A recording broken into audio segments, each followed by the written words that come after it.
Oh, looks like we're actually about to get started now. All right. Exciting. So this is JRTA, which means it's from power on all the way up through the end at the end of the credits. So that's why you're seeing blue screens right now, is because their consoles are actually off. Or they're holding reset. I'm assuming their consoles are off. I don't know too many people actually go off of a reset. I hold reset.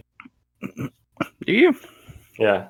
I'm not a fan of that. I like the chunky click of turning my console on. Alright, so here they go. They're gonna put in their name. Got Popo, and I'm sure that Star used Sota. Yeah. Popo is technically the fastest name. It takes a little bit longer to input than AAI or I. Yeah. But it saves you frames from the writing of the text. Yeah, it'll list. It's a very small thing.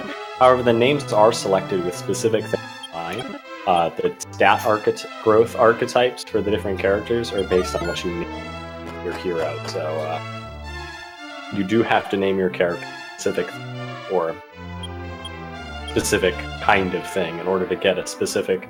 For this type, we're doing the strength HP growth. Obviously, the two stats we need the most. As long as we have enough HP to fight the dragon, enough strength to deal damage to him, that's when we're going to do it. So starting off the game, the runners are picking up the stuff from the castle. They'll have 120 gold, which they'll use to buy the club. They're also going to pick up a Chimera Wing here in town.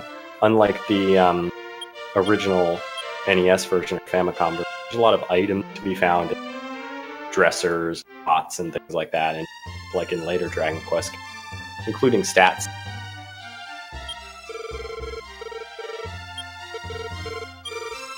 They're also going to stop here at the item shop, and they're going to buy the Dragon Scale, which provides more defense in this version. 2 torches, which again in this version can be used as items in battle to deal damage. And a couple medical herbs so they don't die on the way to the next town. It's going to be a fairly quick run for the first 40 minutes. The players won't be doing too much grinding. They'll be moving from place to place, getting the things they need and leveling up along the way. They're going to equip the club and the dragon scale and their way to the next town. They'll be fighting monsters here in this easy area, either blue slime, red slime, or Draki, trying to get 7 experience points to get to level 2 before moving on. Yeah, you have to excuse the fact that Pop is going to always have a small extra amount of lag because he is Japanese compared to Star, who is also in the same general time zone as the person doing the restreaming. Yeah, so there will be a small delay. It probably won't matter too much, but we've compensated for a little bit here. So our first goal is going to be to go east to the town of Myra, or Pole, as the NES version. So they're going to get level 2, and the reason they want level 2 is so if they encounter the ghost, they'll actually have enough strength to fight it a little bit more safe. Yeah, otherwise you have to, if you try and fight a ghost at level 1, which I do pretty often because I'm not the smartest individual, it pretty much guarantees you're going to have to burn an extra herb, which doesn't normally matter, but there are situations where you do need all 3 of your herbs during this walk, and if you end up in that situation, it's going to be very unfortunate. Which normally would mean you're getting a bunch of encounters as they move down across, and then after that you might have to burn an herb, and then right when you get to the end, you'll see, as you see them like just stopping in the grass area at the bottom of the bridge, that is going to be them grinding out one more encounter. They're going to heal after that encounter, and then if you get a Drachima, then you're in lots of trouble because it could just Kira you down and there's nothing you could do about it. Yeah. So you have to burn that last herb, but if you've already had to use too many herbs, you might be in trouble. It's like both runners are taking a couple extra fights here, getting closer to level 3. We do need to reach level 3 before we get to the town. We're going to fight one tougher encounter up close to the town, but it looks like they're both runners are going to get their HP fairly low, use the medical herb, and move on. Ooh, Scorpion. Star gets the nice big tasty encounter. Pop gets a okay encounter. It's better than the worst option, but it's not as good as the Scorpion. Yeah, Scorpion is the best thing. He's easy to kill. Should be easy Oh, to kill. it killed Star. Torches are really... Oh, no. He must have gotten really low torch rolls. If your torch rolls are too low, you cannot kill it. No, 2 If 4s and a 5. it rolls high enough HP. And to attack it. Well, he's 1 HP from level. I'm interested to see if he's going to bother going to Myra again right now, or wait until he goes to Rimmildar. Not sure. He technically could just go get his last experience right outside of town and then go back in to heal.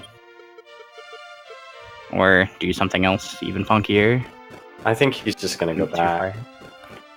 Shouldn't be that far ahead. So Pop made it to Myra normally, so he's going to pick up a strength seed, the clothes, and then he's going to die intentionally here in the swamp and go back. So that's really unlucky. Normally you do want to see Scorpion, but...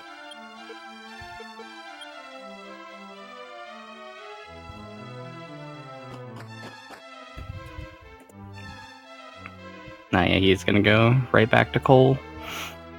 Probably the smarter choice. Yeah. Dying on the way to Myra is unfortunate, but there are other places in this run where deaths are just as costly, and there are other places where it's even worse, so...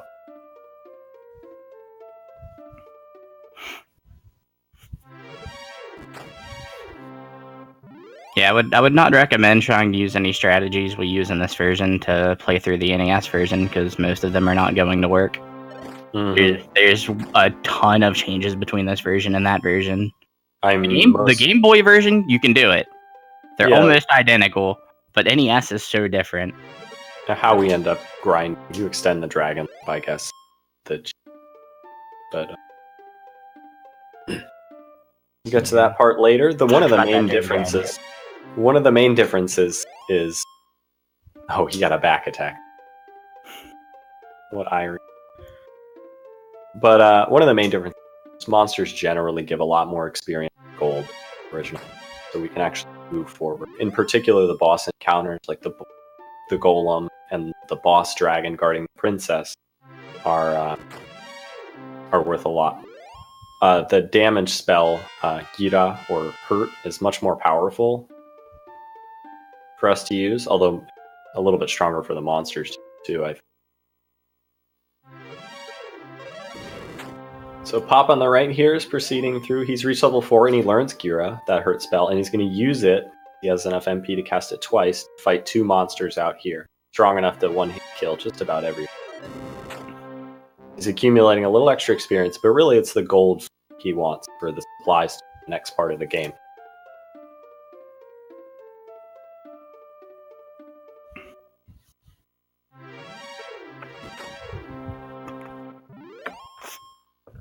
So now that he's taken a couple of Gira encounters, he's going to head up here to Garanham. He's going to rest up and stock up for a bunch of supplies to do the Rocky Mountain Cave. It has an important and interesting little glitch we performed to help us get a sword for the next part of the game. Oh, I wouldn't call it a glitch. I like to consider it manipulating the inventory management system. So what Pop's going to do here is he's going to buy 4 torches and 6 medical herbs. And along with the equipment that he's holding and the Chimera wing, his inventory is going to be completely full. And that's important to notice because there's a treasure chest in the Rocky Mountain Cave that has a special item in it called the Death Necklace. It's a cursed item that we don't want to use, but we can sell it for 1,200 gold and help pay for a sword when we reach Rimmildar. But when you open this treasure chest, the Death Necklace is only in it 1 out of 16 times. The other 15 out of 16 times, it's just a torch. However, if your inventory is full, it'll tell you what's in the box, and then it'll ask you if you want to discard something to take the item. If it's a torch, you can say no, it closes the treasure chest, and we can open it again to check it. If it is the Death Necklace, then say yes, throw away one of our extra torches, the Death Necklace. So this is a way of forcing it so that we can always keep checking the treasure chest again and again and again until we actually see the Death Necklace. As a consequence, we need to reach this treasure chest in the cave with our inventory full, which means we're not allowed to use a torch. So we must traverse this section of the cave in the darkness. So the runners have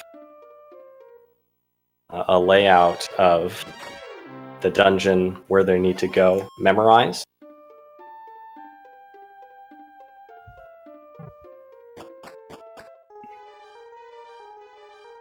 The convenient thing, though, is you can kind of see the wall if you're right next to it, and then when you flash into an encounter, for some reason, just the entire thing lights up. But Yeah. as in general, it's not difficult once you learn. Yeah, after you've done it a couple of times, it should be easy. These runners should have no problems navigating the cave in the dark, as many times as they've done it. If they they bonk, too, against the wall. Mm-hmm. If they're running into a wall, it'll make that bonk sound so they know when they're against the wall. So they can use that to help get around as well.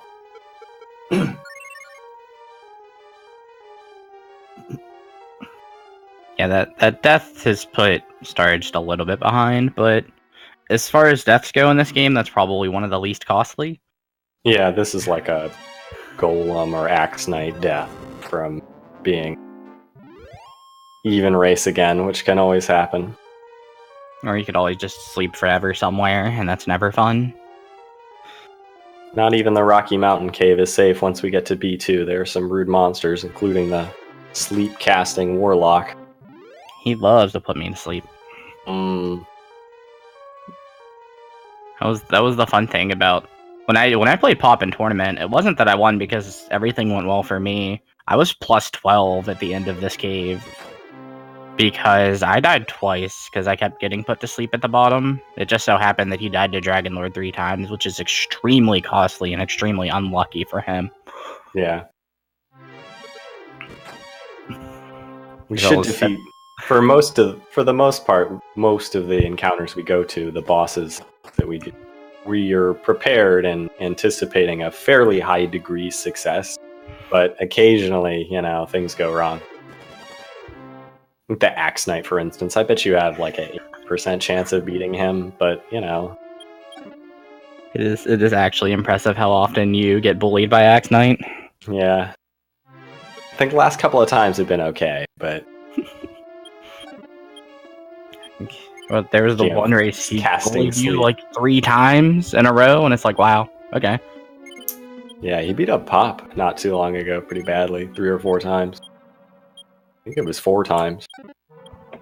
So Pop over here on the right-hand side, he's at the Death Necklace treasure chest I talked about. He's going to keep checking this treasure chest every time it says torch, Taimatsu. He's going to say no and put it away and check the treasure chest again.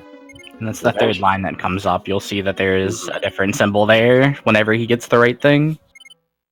Hopefully his luck is better than mine the other day, because I think none of the chances I took were less than 20.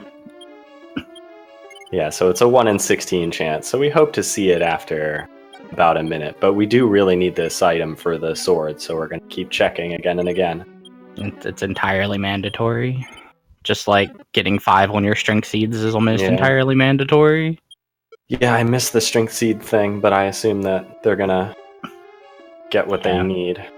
I can never manage to pay enough attention. So there are stat seeds in this game. There are 2 strength seeds, and as part of our route, there are a lot of advantages to getting a total of at least 5. The seeds roll between 1 and 3, so we need a total of 5 or 6. So there's going to be a little bit of save scumming before they use the second seed to make sure that they get a high enough roll to get that much.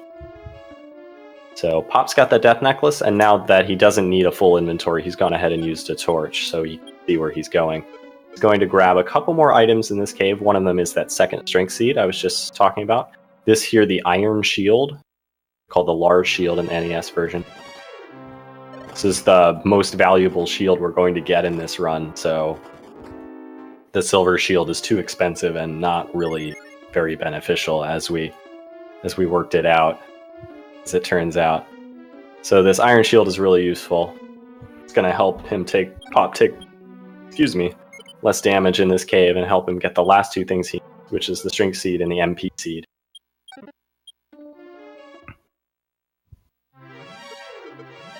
Going to grab this MP Seed and use it right away. So 4. That'll roll between 3 and 5. 3s are not happy. Oh, Pop still has his equipment on. He had MP. It looks like he's trying to fight this Warlock guy. Chatting. What a madman. This is great. That's amazing. Think he's gonna kill it. Oh, he killed it. That's actually really great. That gets him a nice big chunk of experience that he would need later. Plus, that's a slow fight to die in anyway. Because and if he does, and just spam sleep and Gira. And if he does die, he's trying to death warp anyway, so it's like, it's not that big of a loss. At worst, that would have cost him like 8 gold. Yeah, Star over here on the left, making his way through the mountain cave very quickly. He probably needs a little bit more. Well, no, because he would have earned more. So he's already at the Death Necklace treasure chest, just about 90 seconds behind. Well, we'll see what the Death Necklace has to say about that, and what the Strength Seeds have to say about that as well. So, like I said, Pop needs a total of 5. He rolled a 3. It's fine. Oh crap! I forgot him ahead. He did not talk about things happening. There's nothing I can do to stop that. Okay, yeah. Second try. Looks like he's got what he needs.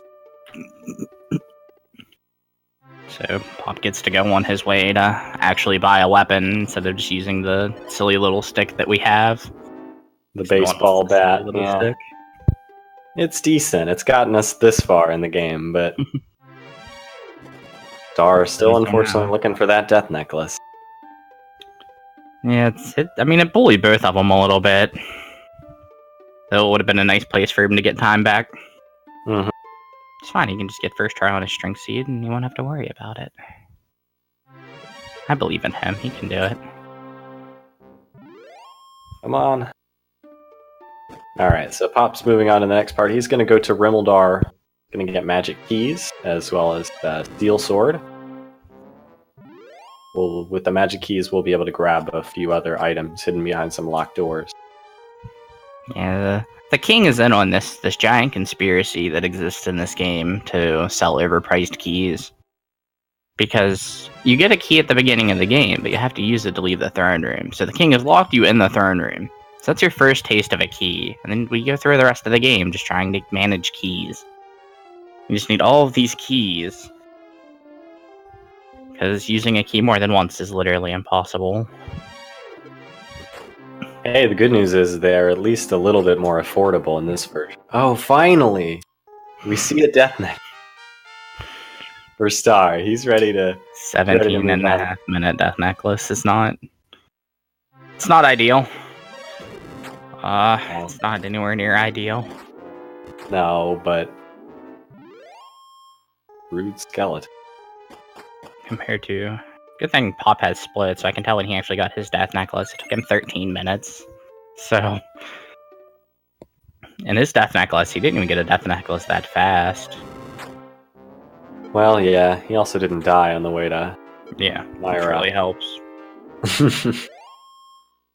Pop's gonna keep fighting his way to Rimmeldar. He wants to fight most of these encounters. He's already level 6, but reaching level 7 along the way through Garai's Tomb, which is the next thing we're going to do after Rimmeldar, is going to be very important. Pop, he knows that he's ahead in this race. Since this is just he got a back attack in Wolf, that'll be easy for him to kill. He'll still have to heal, I guess, so it doesn't help too much, but... the racers are allowed to watch the other racer streams, how the other person's doing. So they have an idea who's ahead and who's behind. So they can adjust their strategies accordingly. Pop, knowing that he's ahead, probably taking extra encounters here. He's fine with the extra experience that he's got. He'll take his time. I mean, I wouldn't say he took extra encounters. He burned his MP out. Like, that's true. You should always try and burn your MP out if at all possible, which often it's not. If you have like 4, and then you're just kind of there, and you're wondering, like, what do I do? Defeating the Warlock on B2 really helped as well. Mm-hmm. She's definitely got a nice big cushion. So here in the... Pretty close to 6 to start his, but that tends to be the way it goes if you have a death. Alright, so here in Rimmeldar, Pop's made his way to the key shop. He's going to buy 6 keys, which is the most you can hold. There's a defense seed in the pot, which always gives us +4 defense. 2 of those. He's going to leave town but come right back inside. That's just to get back to the front of town. Gonna And now grab... we get our weapon that lasts until almost the end of the game. Mm-hmm. There's no reason to ever buy the flame sword. Yeah, we really make efficient use of the equipment we do buy. And we never buy a shield. We just take the free one. We use that until the end of the game. We buy one set of armor because we just steal somebody's clothes. Yeah, and we buy two weapons. So he's also buying some chimera wings. He should have picked up a torch. He needs to remember to pick up... Well, yeah, no, he used the one against the warlock. So I'm sure Pop remembered. Just grab the one in Garai's tomb. Or yeah, in the town, yeah. He might do that. He's going to stock up on medical herbs, open these doors with his magic keys, and there's HP seed. He's going to use that right away. +6, that's the most. He's going to use one of the 2 chimera wings he has to go back to castle. And now that he has keys from Ermildar, he can raid the treasury, which actually has useful items in this version. Instead of like 20 gold. It has like 300 gold and some stat seeds. There's agility seed, a magic key to replace the one we just used, and another MP seed. Also, since we now have keys, we can actually go use a key to reach the key shop in the castle town here, which always seems really strange to me why you'd have a store that sells keys locked behind a locked door. Because it's part of the conspiracy, obviously. That's why everything is the way that it is. Makes no sense. Seems like a bad business strategy to me. Anyway, also hidden back here, much more important, well, is equally important, I suppose, is getting more magic keys. It's one more medical herb, probably, to the Golem Walk. With the other HP seed, and one of our first major quest items, the Stones of Sunlight. So the ultimate goal of the game, of course, is to defeat the Dragon Lord, and we can't reach the Dragon Lord's castle until we collect the Stones of Sunlight, the Staff of Rain, and Roto's Seal, or Erdrick's token, and bring them to get the Rainbow Drop, and use the Rainbow Drop to get to the island. So that's one of the major quest items we need. And now he's ready to move on to get another thing. In order to get the Staff of Rain, we need to get the Silver Harp here in Garai's tomb. Pop's gonna head up and do that now. She's gonna have to go right to town now. Not that it matters, he had extra experience, but if he's level 6 and killing a wolf, he'll be fine. He might even be able to burn one more monster with 4 MP. You only need... No, he had to use it. I think he's gonna move on, since he knows he's fine. Plus, you gotta think he walked out of town needing like 26 experience to get to level 6. Yeah, so I think Pop his experience is nice and high. Yeah, I think Pop still has a little bit more. I'm not sure, but we'll see.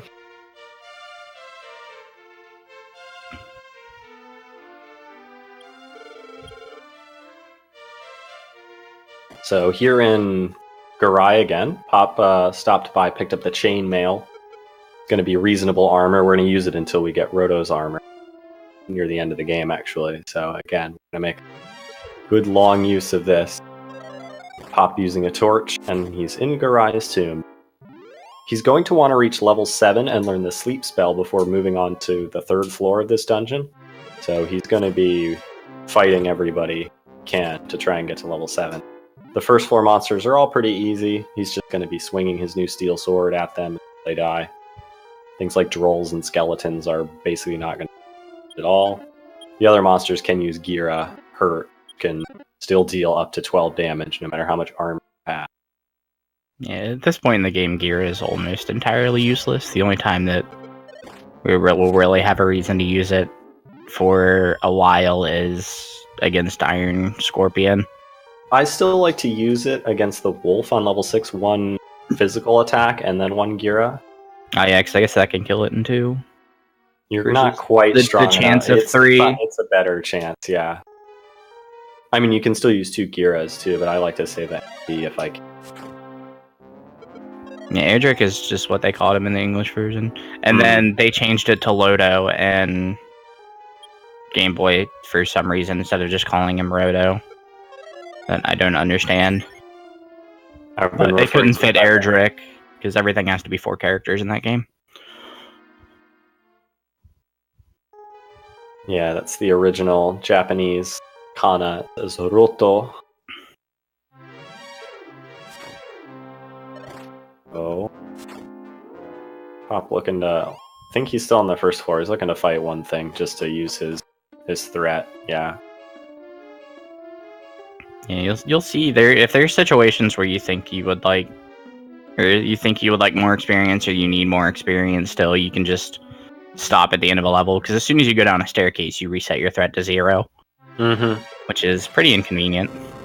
Yeah, so the way it handles random encounters is there's a number that's counting down as they're walking around, and if it reaches 0, they get a battle. That number is re-rolled every time there's a screen transition, either when you get a battle, or you go up and down stairs, or in and out, that sort of thing. So they'll be making use of that in certain parts. So there, Pop's reached level 7, he learns the Ho sleep spell. It's going to be very useful for a few of the encounters down here, so it'll be much safer to move on at level 7.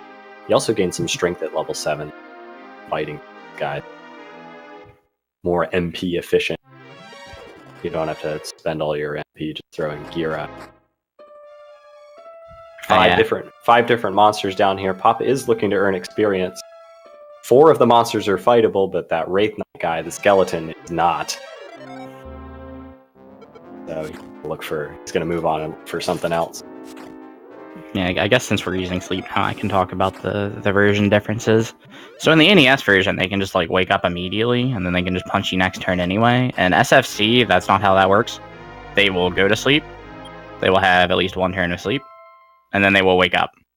Or not wake up. I forget how long it can go. I think it's a flat roll, isn't it? I think it's a 50-50 roll every time. I'm not completely certain.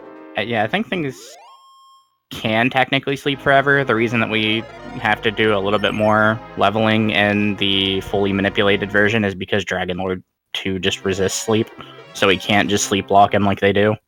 Yeah, he's completely immune to it. But it makes this version very nice. I believe Game Boy version works the same as this, but then the mobile version went back to NES sleep, and it's terrible, and I hate it. Pop's over here on the right-hand side. He's recovered the Silver Heart, and he's still looking to fight some monsters to get experience, but he's also looking to Death Warp at some point, too. The next part of the game is the Golem Walk, which is a somewhat random and risky part of the game. To do that section, they're going to want to reach level 8. So right now they're Pop's level 7, so experience he earns now here in Garai's Tomb is still going to help him acquire less. Looks like he's going to... Looks like he was trying to put the Wraith Knight to sleep.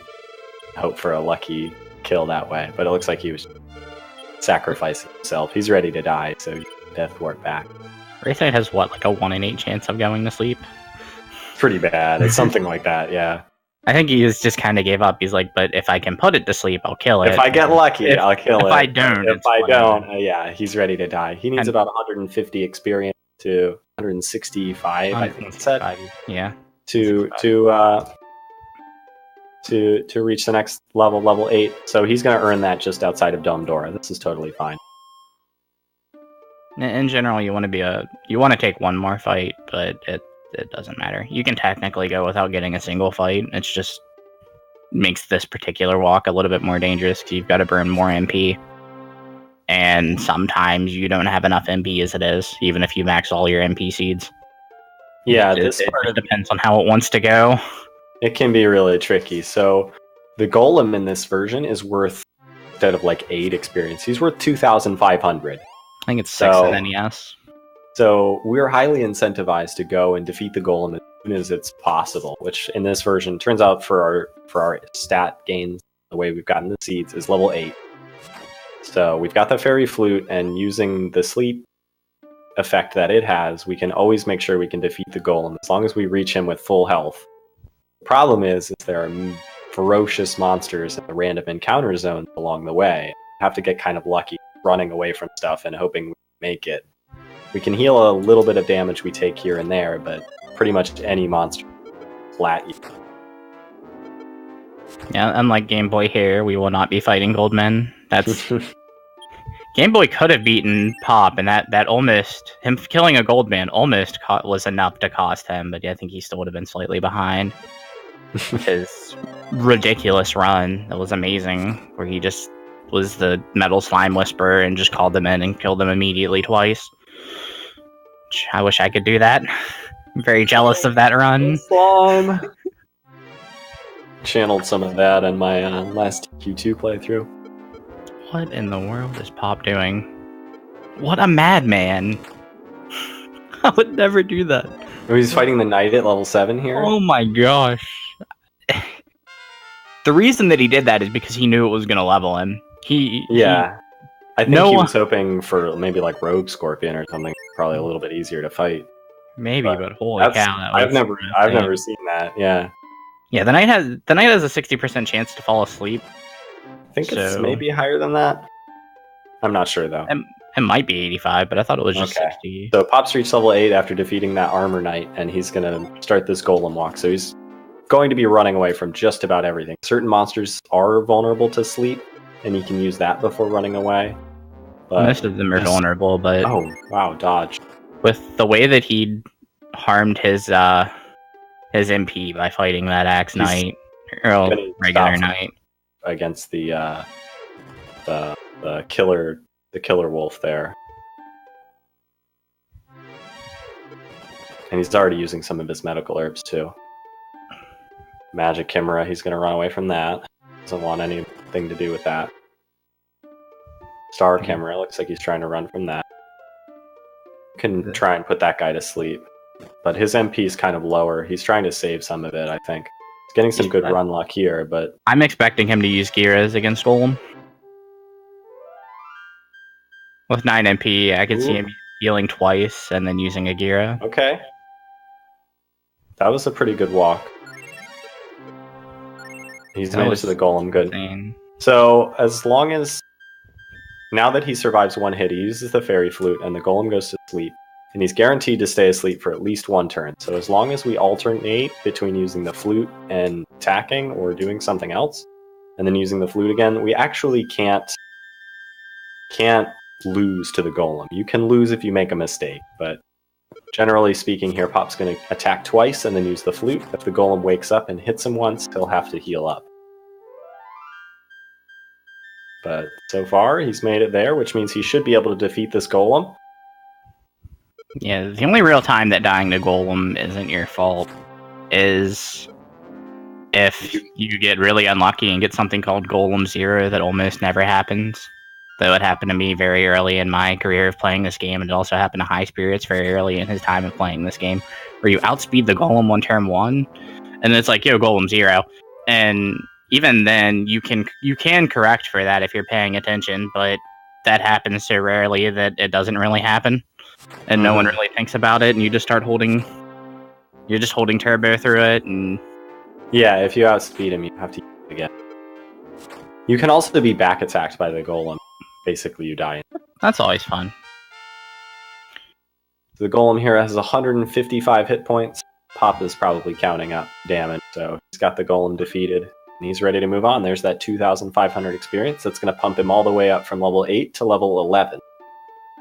At this point, our experience really stabilizes, because now it'll be within, like, 40, pretty much, under almost any circumstances, because you did have to get level 8 before Golem. Technically, we could try and fight him at level 7, but that would be super duper slow, and you need to get really high HP seed rolls. Star over here on the left, kind of a damage limit. He's not going to need too much experience. He's probably just going to defeat this Wraith, or maybe one more fight. He'll be level 8, ready to do the Golem walk. So if he's fortunate enough to make it through on his first try, he should have plenty of MP at least to try, but this doesn't always help. There wasn't a shop in the tower. That was actually the vault. Yeah, there's a bank in this version, a vault, where we can store items and store gold as well. We use it in this version to store items, in this case, to make more room for holy water. Oh no, Star got killed by a Chimera.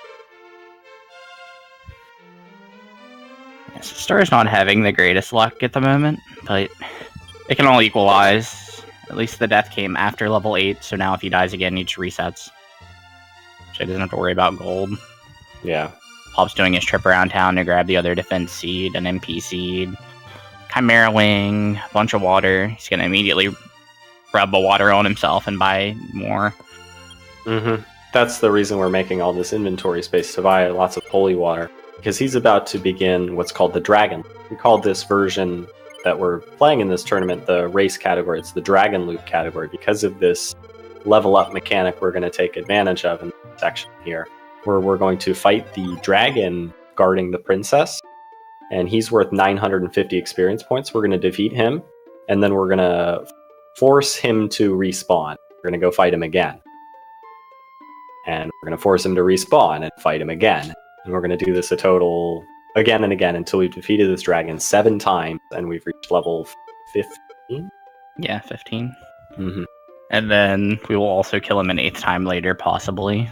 I'm sure that they will, but if you're like me, you'll forget sometimes. And definitely helpful. I've forgotten too, and go on the other side of the cave, and I got to go back in. Or it can be like me, and then you didn't realize until Repel doesn't work near the Rainbow Drop Cave, but it's okay because you only need 200 experience. But then you can find nothing but Goldmen, and it wasn't okay after all. This respawn glitch is not version specific. It was actually, it's not in the original NES It works version, in everything besides NES. Every version since this version and on, you can do this trick. And essentially what you do is, well, not all versions require you to talk to the princess, but yeah, you have to defeat the dragon and then die while holding the princess, but not bringing her back to the castle. So I'm pretty sure you have to pick. You actually have to pick her up in every version of Game Boy, I want to say. Yeah, that's what I think. You don't actually have to talk to her. I don't remember if I actually tested that when I was memeing around with PS4 version or not. Star over here on the left trying the golem walk again. We'll see what kind of luck he has this time. Of course, on the NES version, this dragon probably doesn't even give you experience anyway, so... He's just a regular green dragon. I think he gives you 45. Yeah, it's so pointless compared to the 950 we get from a dragon that actually has less attack power than a normal green dragon, but a little bit more health. Yeah, just a little bit more. So one of the goals that the players will be doing here in the Dragon Loop, because our goal is to die intentionally in the swamp outside of the cave, to save time, we want to end the battle with as few hit points as possible. That will save us time in dying, and we'll die fast in the swamp. But also it'll save holy water steps, since the holy water lasts a certain number of steps on the overworld. The sooner we die, the more of those steps we keep for the next time, etc., etc. That matters more for the last 4 dragons than the first 3, though. Because the first time, we've got enough. We have plenty of water for 3 trips. The issue is we have plenty of water for 3 trips. We only buy holy water once. And we have to buy holy water after Dragon 3. And then we need 4 more dragons. So... we save a little bit on that fourth one. We have to be a little bit more careful. So the first dragon is slain for Pop. Leveled up once, but... gonna go do it again. The first dragon's the most obnoxious one, because you have the most limited resources. Yeah, you deal the least amount of damage per hit. Yeah, it's the only time where the average is closer to 15. Now the average will be closer to 20 for the rest of the dragons. Ooh, so that was close. That some turn, save you some trouble. Shadow Knight Kage got 2 hits in. Still okay though. Walking. Oh man. Oh, there's another fight here. It's the killer wolf though. That's fine. You should use sleep and run away. No, the reason we call this the Dragon Loop category is it's non-manipulated. This game has 3 actual categories. There is full manip. Very few people run that. There's silver harp manipulation, because silver harp works a little bit differently. I might explain that at some point. I don't feel like explaining that right now. Because we're not actually doing that anyway. And then there's this category. So I listed them from most manipulation to minimal. And really, the silver harp category, the only thing you're manipulating is you're forcing metal slime encounters. You can't force the metal slime to stay, but you can make it appear. Yeah. So they just do that a lot, and I literally And just like explaining that. I think it's the alternative to doing the Dragon Loop segment. The first 40 minutes is basically the same. Yeah. So, the RNG in this game is based off of the frame, and it's running at 60 frames per second. So it's generating a new random number every 60th of a second, basically.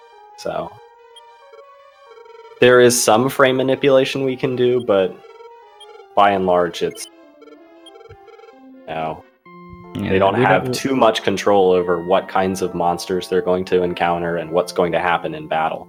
They're doing their best to predict that. Yeah, Star's fine. He doesn't have any herbs, it only has 2 MP, so he can't heal. He would also need to heal himself at least twice. So he's going to do the slow golem that has 0 chance of ever attacking him unless he makes a mistake, because he had to use his last herb.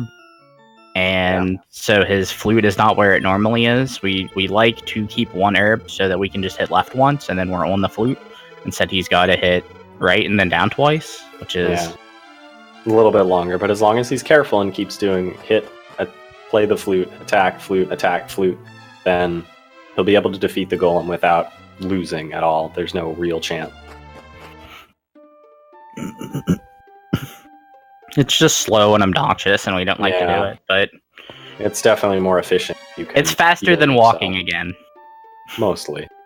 Yeah, and gaining 2,500 experience, kind of worth it. You could try not doing that, but you're going to have one heck of a time, because you still need to get those levels before you can Dragon Loop, and Dragon Loop is where we get most of our levels. So, one of those, you have to do it when we do it. Yeah. So, Star's going to be about, by the time he kicks his Dragon Loop off, maybe about 3 dragons behind. It's a good bit, but not something he can't recover from. Probably going to take something going wrong for Pop, but there's plenty of things that can go wrong. Some of these dragons can be a little bit frisky. I have a tendency to get killed by dragon number 5, but I play him kind of risky. I mean, 5% is risk, right? Yeah. Yeah. Seems like my 5% comes up more on 5. Well, if it's 5%, but it's a favorable 5%, then obviously that's what I mean. Yeah, 50% of the time.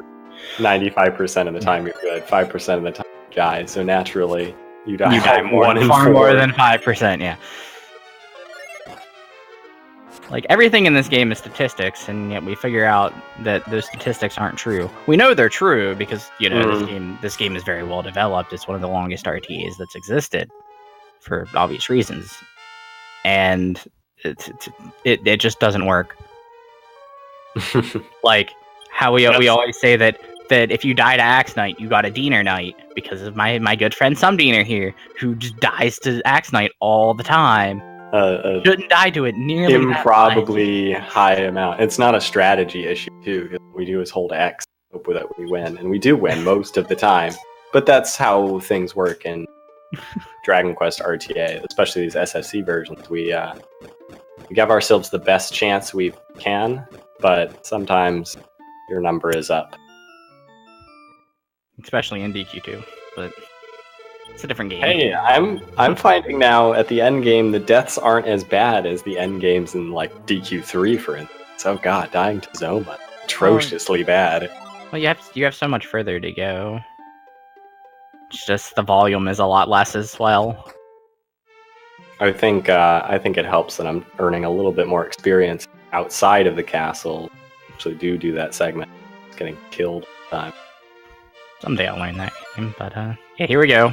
Pop has killed 3 dragons. Star is going to enter his 1, so he's got to go get his waters. And dragons 3 through 5 are the more obnoxious ones, because it's not just walk to the dragon, kill it, die, repeat. Dragon 3, we got to go buy holy water. Dragon 4, we got to go buy keys. Dragon 5, technically you can do it after Dragon 6 as well. You have to go to the vault. And all of this is also done on less total overall holy water steps, which is inconvenient. But I don't think I've ever had an issue where I've actually ran out. I've gotten close. When I was learning, I had to run out a 3 lot. steps after the dragon, but When I was learning, as long as I don't die to a dragon, I've never had issues. Because I mean, at most I'm taking like 3 or 4 extra steps. So for this dragon loop segment, both the runners are aiming to kill 7 dragons. That's the number of dragons they're going to need to kill to reach level 15. Pop is heading in to fight his 4th. This is Star's first dragon up right now, the level 11 dragon that takes the longest. I'm ready to finish it off. Okay, first dragon's what, on average 7, and then it goes down to 6, or is it 8 and then it goes down to 7? The first dragon on average number of hits, you mean? It takes on average 10 for the first at level 11. I guess that makes sense because it's on average 15. You're about 53 HP. And then it's about 8 for level 12, and level 13 it's like 7.5. It's hard to know sometimes. Ooh. What goes from 8 to 6 then? Or 7 to 6? There's something that goes from 7 to 6, and I don't know what Once you're 14, it sometimes takes 6 hits if you get good damage rolls. That might be what it is. It's 13 to 14. It's from 7. But you should always defeat it in 7. Problem is you need to heal at least once if you kill it in 6. Yeah. Which sucks for Dragon 6. For Dragon 7, it doesn't really matter. I don't like to waste too much time healing on the 7th dragon. I want to keep that MP if I can. I'll normally put in 1 or 2 heals because then that'll help me get along. You should only need to heal 1 for the last dragon. Yeah, but I don't know. It just seems a little bit faster to me to do it. If he just breathes me after my first heal, I'll be like, okay. So Pop's defeated the 4th dragon. We need to use a key to fight the dragon each time, so to buy more keys. So instead of dying in the swamp, he's actually used the return spell to use his last key to go to the key store and buy more keys. He'll buy 5 keys that he needs to finish out the game, and probably, I assume, buy 1 more key for just in case something goes wrong. 1 more key for bad luck, as I like to say. And then there's convenient barrier tiles here in the castle to go die on. Yeah, the princess really cares about infrastructure. Building bridges is one of her favorite things. So not only do we build a bridge across the swamp for all of everyone else to use, so that they don't have to take the swap damage, because they're not heroes like us. So we build them a bridge out of princesses. And that guy's trapped over there, so we throw him a princess. But it's never enough for him to actually get across, because those tiles do way more damage. Like, they deal obnoxious amounts of damage, and I don't know why they have to exist. Besides to force you to find Rhoda's armor. Yeah. I'm pretty sure that's the reason those tiles exist, because obviously those are also in the Dragon Lord's castle. Yeah, I was going to say, you're going to have a hard time getting through the Dragon Lord's castle without the protection from barrier damage. So, now that Pop has more keys, he can go fight more dragons. He's defeated 4, and he's level 13. So, 3 more to go. Star here. Get a Kaishin. But it put him in bad HP situations, so he still had to heal, which sucks. If it's early on in the fight and you're paying attention to the damage, then it's actually kind of nice to get a critical. It's not nice when you have like 50 hit points, but...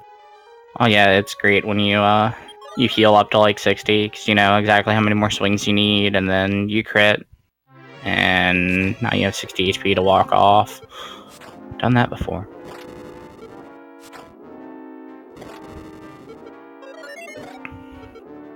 And Pop is actually, like, his Dragon Loop is insanely clean.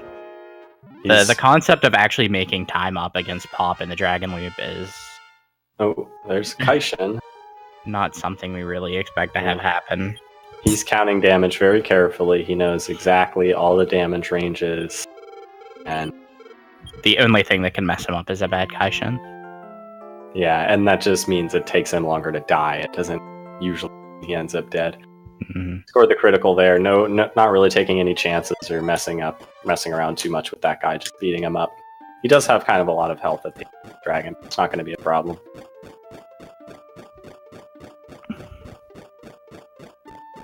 So far, everything looks fine.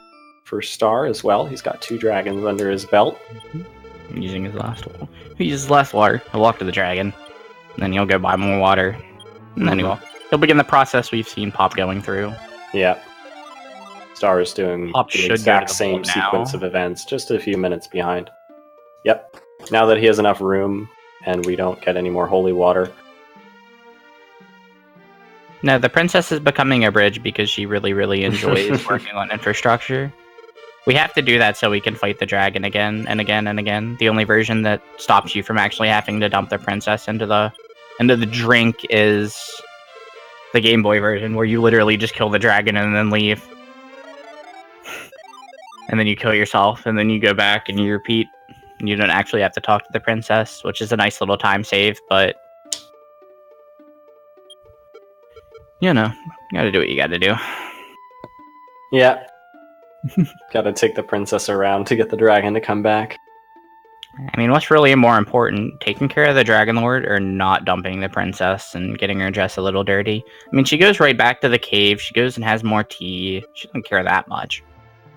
She's perfectly fine with her situation. She's got a nice fancy bed in there and everything. That's why she goes back there instead of the castle. She doesn't have a room in the castle. I was gonna say, where's her room in the castle? It doesn't seem like anybody has room in the castle. Like, look at how nice this bed is whenever they get it. It's got a canopy and everything. Like, it's a really fancy bed. So, I don't blame her for wanting to stay in there. I mean, she doesn't die. She clearly makes it back. They fly another dragon in on a helicopter. Then we kill the dragon again. Star having a good dragon number 3, 12 HP left. Ooh, that's always nice. I'm waiting for Pop to end up in a situation where he gets to stare at his broadsword instead of actually doing something. Yeah, I'm gonna explain using that. the iron shield. If you've got a ton of health and you know the dragon's gonna die in one more hit, you can just sit there and stare at something. We actually do that to kill ourselves as well. Whenever we're trying to die, we'll just sit there and stare at something in combat. So it's kind of like just flailing a sword around and DQ4 and accomplishing nothing. Ragnar. Dragon number 6 getting some feisty damage rolls on Pop there. You had to heal one more time. This is not the Game Boy Color version. This is the Super Famicom version. Mechanically, it's probably confusing, but there's so few differences between the two versions that I feel okay just explaining when they actually appear. It's like half tiling. It's like the main thing. I guess the encounter rate. Half tiling, encounter rate, and the dragon loop. You only roll 3 differences. Yeah, we do leveling up longer in the dragon loop than GBC version because the Roto's armor doesn't heal as well because of the half tiling. They fight 15 dragons. Yeah, and it's not just that. It's also because they don't have to talk to the princess, and that makes it even faster. Yeah, the strong Melchido grind isn't as reliable because of Roto's armor not being as effective. This is the only version actually where Roto's armor is effective as it is, because everything is counted in half tiles. It makes fighting twice as effective. It makes fighting and enemies in Charlotte Castle actually reasonable. It's lovely, and I love it. Very effective. Thing. So it really lets us move through this game really brisk. We only have to spend about 15 minutes on average doing the strong Melchido grind. Melchido is Cantlin, as I'm sure most people know it. Yeah. A lot of the towns have different names. The only one that doesn't is Rimuldar, for some reason or another. Like it's not even Charlock, it's just Dragonlord's Castle. Yeah, it's fine. This should be the 7th dragon for Pop. This is the final dragon of Dragon Loop. Anyway, we'll come back here and fight one more much later. But a really nice Dragon Loop is expected. Heal one more time. But yep, should be feeding the last dragon there. About a 21-minute Dragon Loop. And that's just an insane time for everyone else, and it's just, another day at the office for Pop. Yeah. But another very nice dragon here for Star. I think this one doesn't... Was that Dragon 4 for him, which actually doesn't quite matter so much, but again, you don't want to spend extra time healing if you don't have to. The world record is a little bit different from the route that we're doing, and it's high 115, low 116. It's somewhere around, yeah. Somewhere in there. It's Pop's world record. I definitely recommend Yes. giving it a watch because The player on the right, Pop, is the current world record holder with the Dragon Loop category, not for the Silver Harp category, which is a little different. But I assume Yagamu has that and the Fulminative category both. In that world record run, he does level 17 Dragon, which the runners will not be doing here. It's a super high risk. The only way that we're going to see someone attempt level 17 Dragon Lord is if somehow Star makes up a bunch of time on Pop right now, to the point where that is the only option he has to win. Then he'll do it. But yeah, I don't think anybody's going to do that. That would I don't think it's going to be spread enough for it to be worthwhile. Pop has done it in races before, where he's had something bad happen early, and then Star is going to win. So if it's his only chance, he'll do it. He'll do anything to win. But well, your it odds doesn't work out for him. Your odds of making it through the castle and defeating the Dragon Lord, I'd say, is maybe 10%. Leaving at 16 and fighting him at level 17, like the whole thing through, it's can't be better than like probably less. I'd say it's probably like 8. It's so bad because there's plenty of monsters in the castle itself that'll kill you, and then on top of that, you have less strength, one bad less stone HP man than you normally would. The fight against the Dragon Lord, no matter what condition you make him, is at best like 1 in 6. It's not a fun time. But it's mandatory for world record because that's like 9 minutes that just disappear. Mm-hmm. At least 8 minutes of grinding, at least, yeah.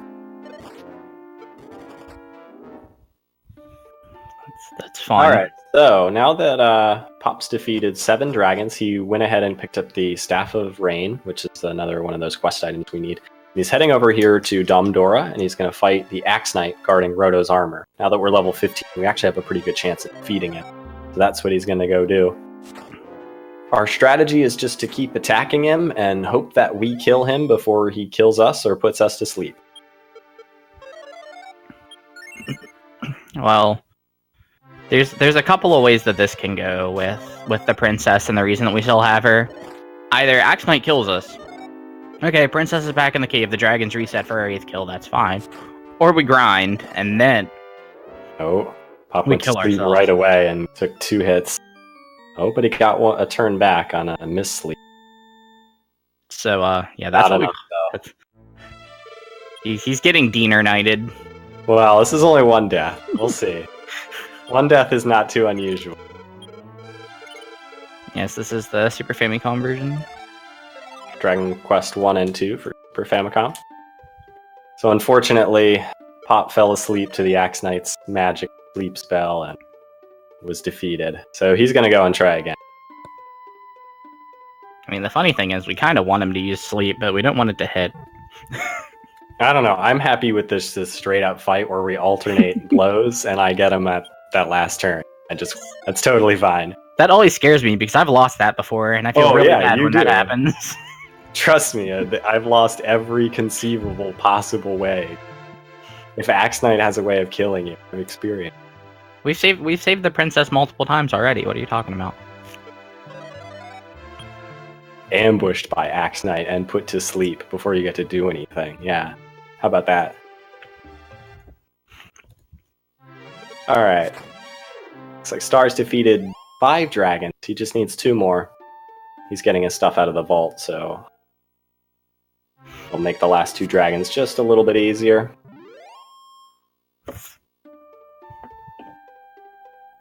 Pop gonna head back here and try his luck against the Axe Knight again. He'll be beating up these little weak monsters along the way, and if he dies, just continuing on. Gold is no longer an issue for us at this point, so just gonna keep gaining what little experience he does, no matter how many times he ends up dying.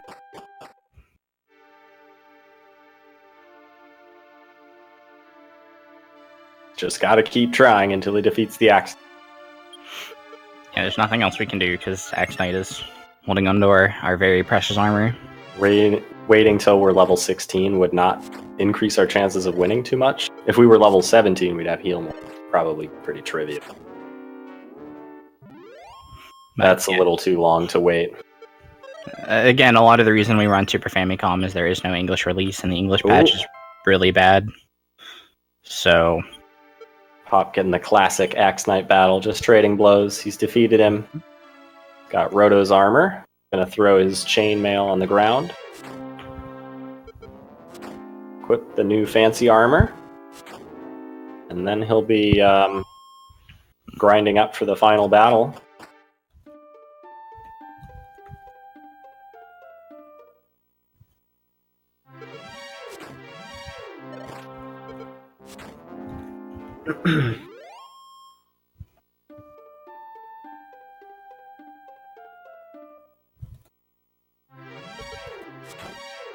Okay, so as I discussed earlier, we're going to be looking to do level 18 Dragon Lord, which fighting the Dragon Lord at level 18, and to do that, we're going to set out to the castle at level 17 and hope to fight enough monsters to get to level 18 along the way.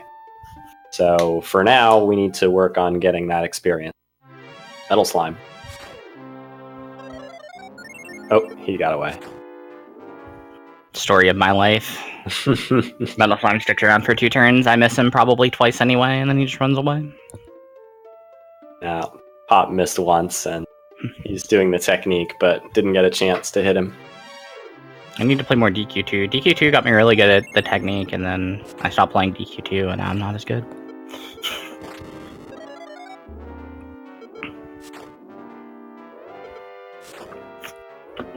Okay. Looks like Star just needs to fight one more dragon, and then he'll be on to Axe Knight. So he is a few minutes behind, probably going to need either a Metal Slime or Charlock Misfortunes to get this a little bit closer. I'll put this best strategy for Metal Slime in the chat, because I have a lovely picture that depicts it. Yeah, the best strategy is just to crit it. The secondary version is, we use turbo controllers. Again, JRTA turbo controllers are fine. There's actually Western games that are starting to be okay with it, which makes me happy. So we can just hit the frame that we know Metal Slimes will get hit on. So we can guarantee turn 2 and on that we will get a hit as long as we, do the manipulation right. Turn 1 is still kind of a crapshoot. Yeah, we can't do anything about whether or not the Metal Slime runs away, but we can make it so that from, at the very least, the second turn on, we always hit him for at least 1 point of damage. So if he sticks around for 5 turns, we'll always have him killed. He has up to 4 hit points, 3 or 4 in this version. But that is also a Metal Slime needs to not run away for 5 turns. He has a 50% chance to do so. Every monster has a set number of actions, and they've got things that take up the place of those actions. Which I think is why one of the fun endgame enemies, and I'm sure we'll see, and I'll talk about it at that time, has a set pattern for 3 moves.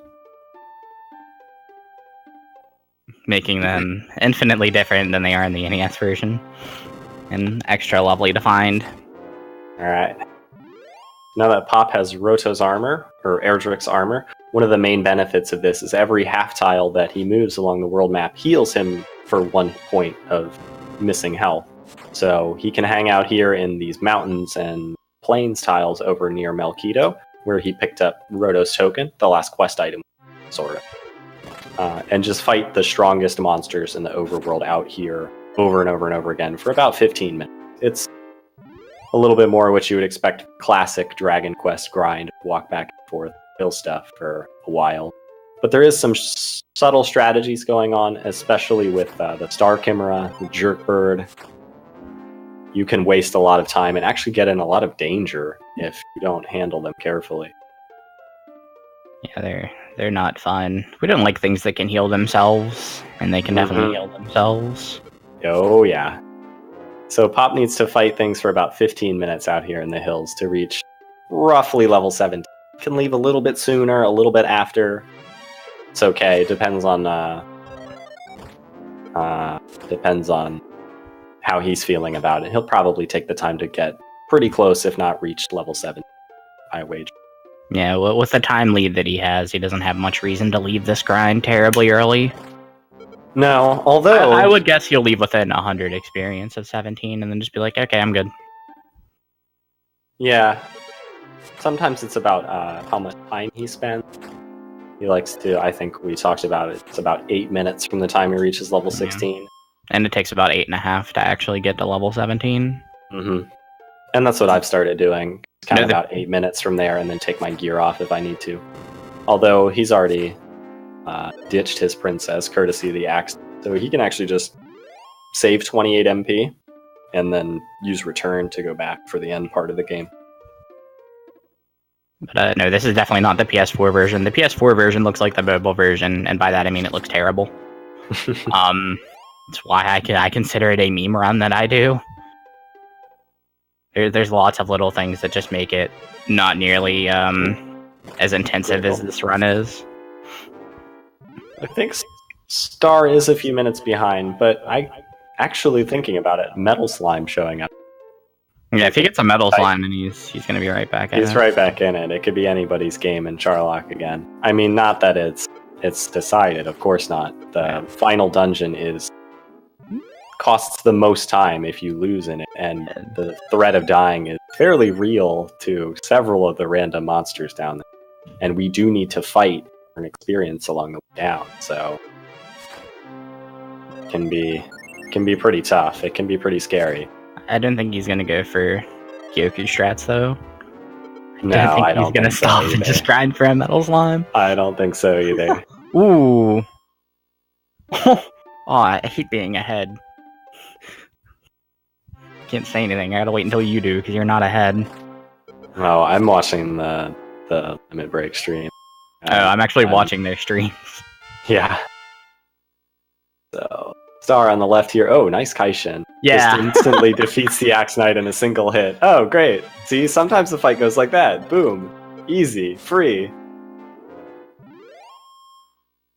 Yeah, he got a critical hit, and that's enough to defeat the Axe Knight in one blow.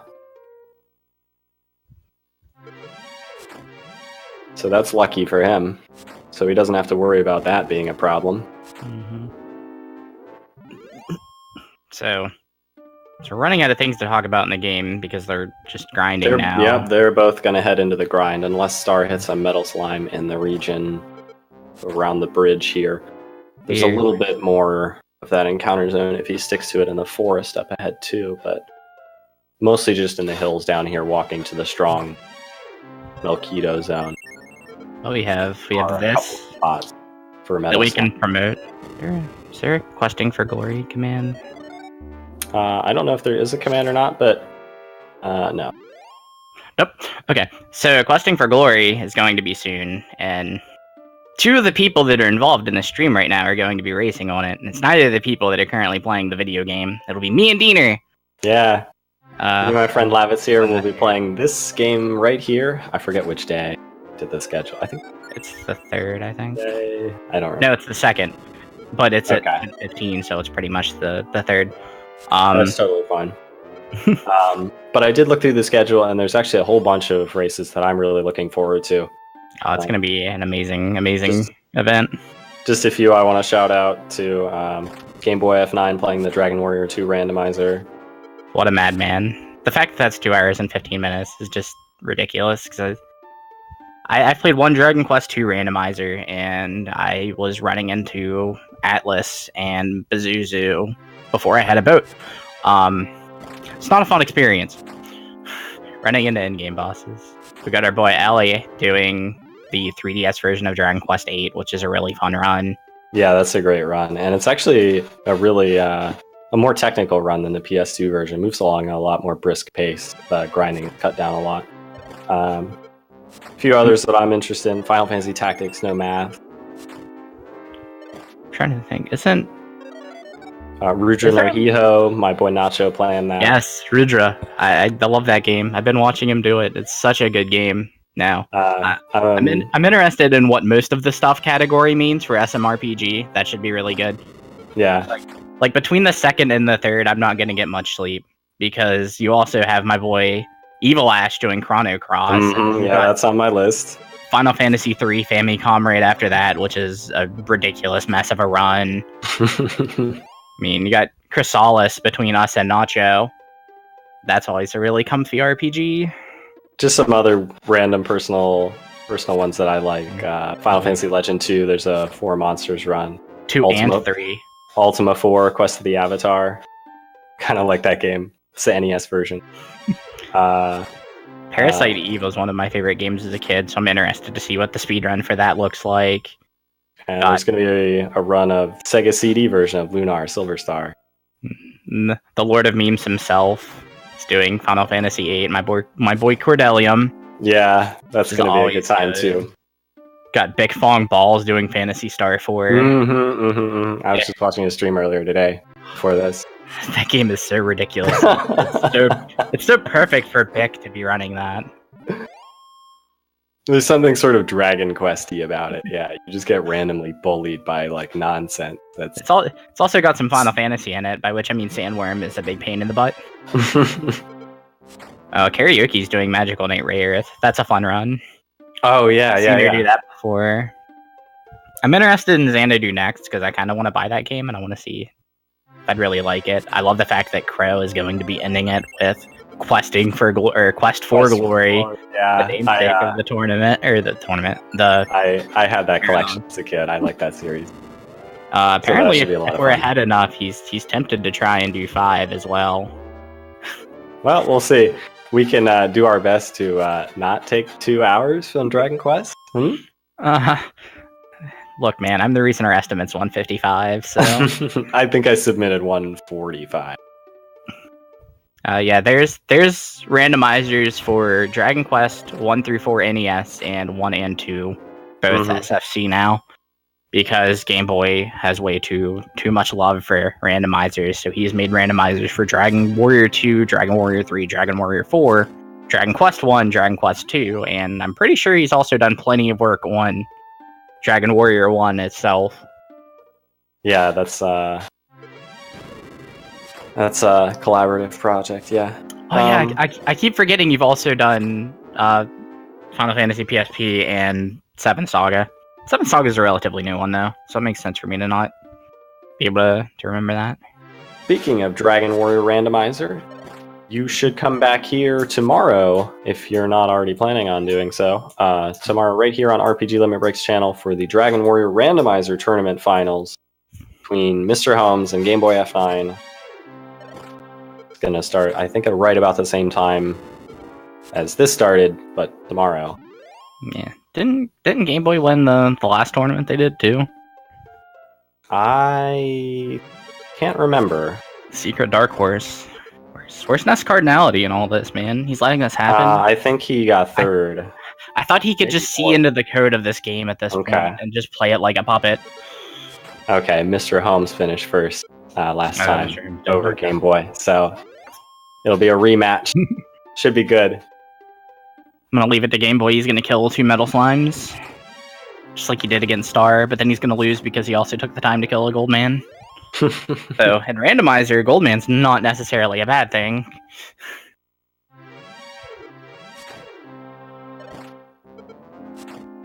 Yeah, we use this background a lot whenever we do tournaments. Yeah, we've been using this one when I borrowed it when I did the restream for some of the other tournament matches that I hosted on my channel. Let's see.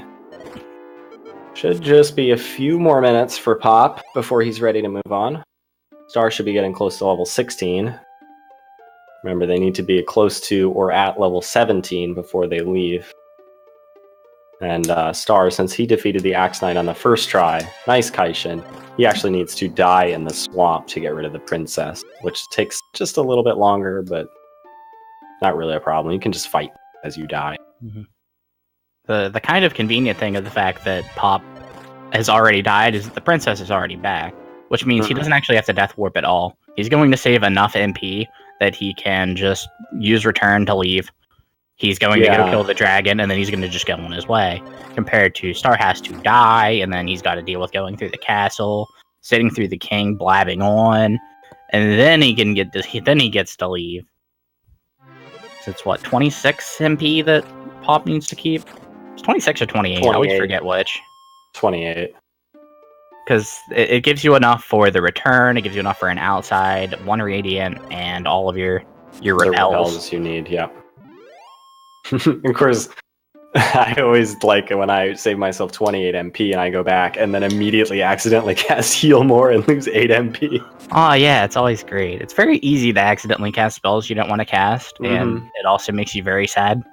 Yeah, you when you plan out having enough MP for something, accidentally waste a bunch of it. It's like the one time that I think I cast Return 2 or 3 times trying to leave the cave instead of outside, and it was on the dragon where I actually wanted to go back to the castle. Yeah.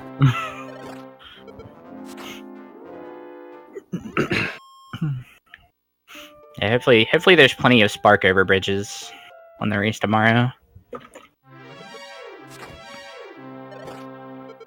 There needs to be a bridge to a tiny little seemingly useless item that has the cool item buried on it. I wonder if a spark over bridge has ever had just like one piece of land at the end of it, and that's actually where there's a mandatory item. I hope so. That would be the best seed. Like it's a Rhodos sword. You get out there and it's like the fairy flute. Oh, come on. No, it needs to be something cool. Rhodos sword or Rhodos armor. Anything else and it's a failure. Or one is even more randomized, it's like the death necklace. Yeah. Looks like, yep, Pop reached level 17, and as soon as he reached level 17, he left, so... He's ready to move on to the final part of the game. He's going to fight the dragon in the cave one more time. That's why we get rid of the princess again, to get the dragon time. It's 950 experience. He needs a total of about 4,000, well, it's exactly 4,000 to go from level 17 to level 18. So he needs just a little less than 4,000 now. He's going to collect about 1,000 from the dragon itself, 950. Which is really, really nice. That'll leave him only about 3,000, which he has to earn in the castle itself. Now, as I mentioned, the monsters in the castle, they're worth a lot of experience, anywhere from, say, 100 to 350 experience for the best monster. 95 is the minimum. Yeah, I guess. It's the killer wolf in there in the early floors is only 9. We're seeing... Killer Wolf's 95. Okay. Because in the grind area, it's 95, 105, 120, 135. Yeah, you're right. 95. So, while we do want to fight some monsters there, and we are going to, prefer not to fight too many things, because it could be dangerous. We could get ourselves killed, and dying in the last dungeon is really not healthy for our time. No. Still anyone's race if Pop goes belly up in the castle here. Mm-hmm. One death to most things in the castle. I mean, if he goes to sleep right away, he'd probably still be in the lead. Yeah, like, I was gonna say, axe knighted immediately. If he sets foot in the castle, takes 2 steps and dies, then he might still be in the lead. But if he gets a couple floors down and dies, it's literally anybody's race. It's when our good friend Stone Man comes around is when they're really a pretty decent chance of dying, because Stone Man is the devil. I didn't pay attention. Stone Man is rough. Another MP. Axe Knight, perennial threat because of sleep. And, Blue Dragon is usually free, but if you bump into him not at full health, it's kind of scary. But then once we get further down, of course, Shinigami, giant pain. We don't want to fight those things. Sometimes we have to. But then in the lower levels is the Red Dragon. If we encounter the Red Dragon, Dasu Dragon, he is actually worth the most experience out of any monster aside from metal slimes or bosses, 350. Actually a very easy monster for us to defeat in this version. So only 20% encounter rate on the bottom floors, but we get some Das Dragon. Yeah, the fun police. That'll really hustle things on. Yeah, they enforce fun. They enforce fun in this version. They do not. The AK-47, which is what the emo is called, I don't know if he actually has a fancy nickname. The Fashion Knight, as I always called him when I ran NES version. He is actually still bad. There's a reason that he is called the Death God Knight in this version. Shinigami no Kishi. Yeah, he's very mean. He can hit you pretty hard, hurt more. Bigorama does about the same amount of damage as his punching does. And he can heal himself, so... Yeah, total rude guy. There are situations where you're desperate enough to try and fight them sometime. Although sometimes we give up halfway. start healing. Mm-hmm. It's like, no thanks.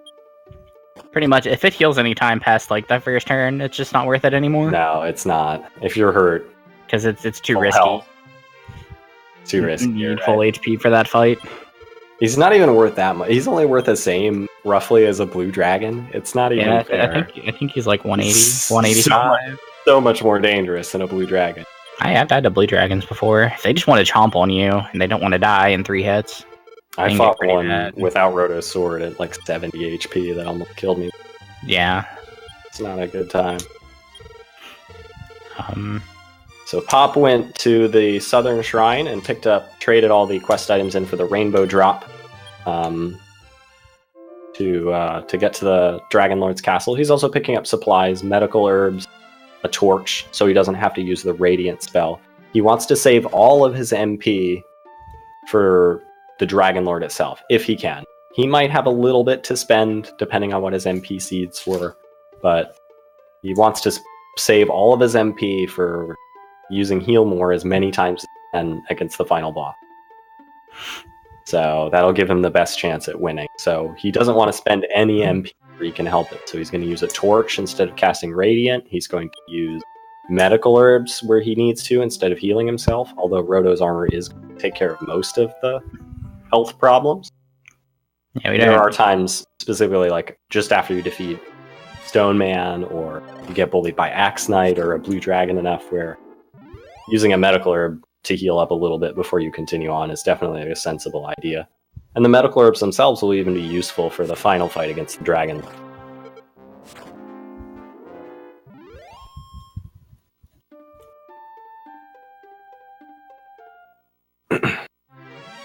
So there's some fairly weak monsters on the island itself, but once Pop gets to the castle, he'll be seeing much more fearsome opponents. Star Chimera, Archmage is still there, and the Axe Knight will start showing once he gets in.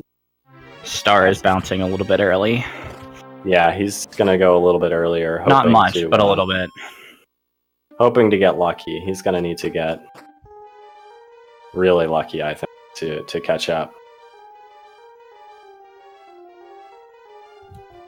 Alright, Pop hitting the castle. He's having a pretty good run. Aside from the death to Axe Knight, he really had no problems. 33-minute goal on good dragon loop. Like I said, the death to Axe Knight, but he's here at the castle in about an hour and 22 minutes. It's a good time. 121.39 entry on his splits. Definitely respectable. Mm-hmm. Yeah, the fighter's ring has never worked, and I'm pretty sure it never will, because otherwise it would probably work in the PS4 version, and it doesn't.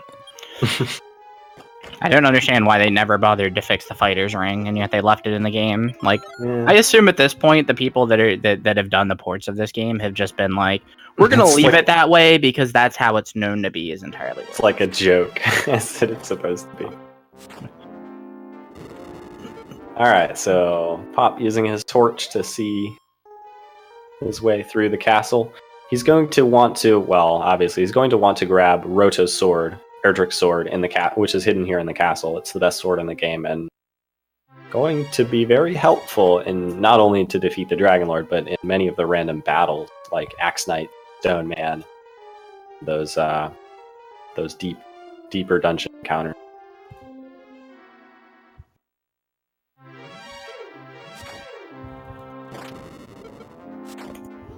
Sometimes you'll see Pop fighting an encounter in front of the stairs. He doesn't want to waste the tiles he's already spent towards a battle, since he does need to earn plenty of experience along the way down. Star slaying the dragon and guarding the princess one last time, reaching level 17. Was 100% part of his plan.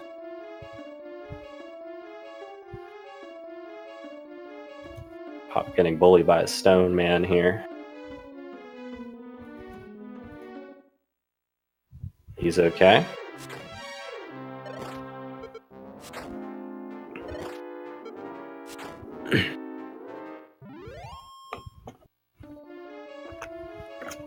So he'll be stopping to fight some of the monsters, but the Axe Knights and Stone Man are The Stone Man definitely too strong for him. Axe Knight you can fight if you want to be a little bit riskier. Pop probably not going to chance it too much with the axe. Run away until he gets the better sword. I've been known to be dumb enough to fight a Stone Man without his sword. And if you use sleep, it's okay, but otherwise, it's not a good idea. It's really not. I have a bad habit of taking silly risks sometimes. There's like 3 or 4 points where I do things, and then everyone else. Yeah, if you're gonna do some. Normally, it's because I'm not paying attention, and I already hit him, and I'm like, well, I'm already 1 turn into this. I might as well just keep swinging. I do that to Axe Knights all the time. It's like, well, I hit him once, so let's just keep going. Let's see where this goes. Ironically, I seem to get killed by the Axe Knight more when I try and run away.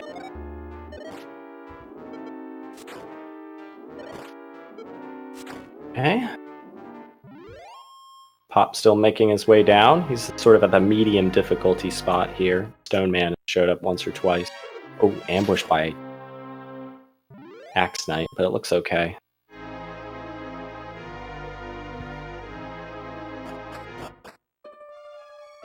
Okay.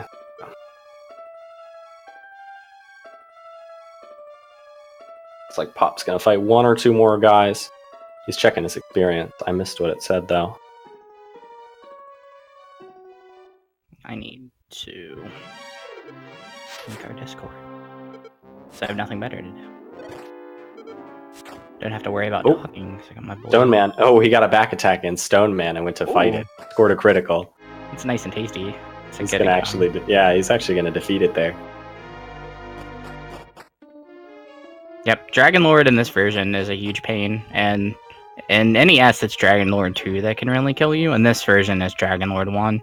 And if you die to Dragon Lord 2, and it might not be your fault, it might entirely be because Dragon Lord 1 has burned so many of your resources that you just get bad luck.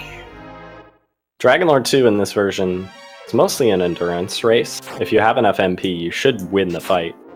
But Dragon Lord 1 can sap either only a little bit of your MP or practically all of it if he wants to. So there's definitely still time for something horrible to happen.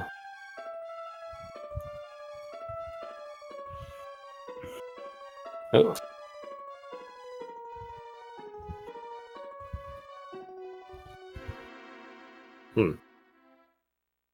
Okay. Here we go. Star making his way to the final dungeon as well. Pop is going to fight maybe 1 or 2 more fights here at this floor before moving on. The encounters are going to get their hardest as soon as he moves to the next floor. So he doesn't want to go on until he's ready. Yeah, I like to be about 600 experience. Quite a beating. I am the Red Dragon magnet, so I like to go with maybe like 1,000. Oh man, that's why I go for 600. That way, well, 6-7. That way, if I get 2 of those, I'm good. I like to fight this stuff down there. The Archmages are still totally fine. Daimodal, I don't mind fighting those. Yeah, but it doesn't help that there's Death God and Stone Man, and I just never want to see either of those. Wait, what? I'm very confused as to what just happened. You're right. I think he forgot to stay at the inn. Star! No. I think he just noticed it. Yeah, he's turning got around. 66 MP. Oh no. If he managed to kill Dragon Lord with 66 MP, starting DL1 with 64 MP. Ultimately impressed. That'd be great.